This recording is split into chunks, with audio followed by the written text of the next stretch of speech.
Habang wala tayong lakad guys, laba muna tayo. Yan ang buhay nating mamang driver ay maglalaba muna ngayon. Habang wala pa tayong lakad.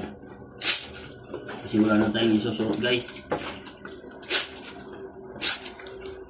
So mabilis ang labanan to guys.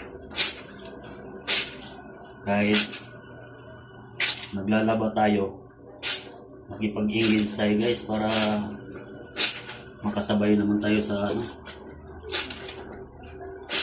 araw-araw umaangat. Kahit pa isa-isa lang, yung bagay na sa atin yan.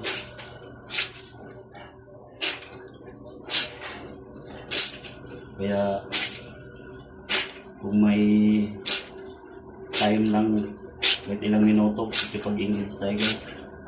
So huwag kalimutan mag-post tayo araw-araw. So yun lang guys, thank you for watching kasi 1 minute lang yung video natin. God bless ating lahat.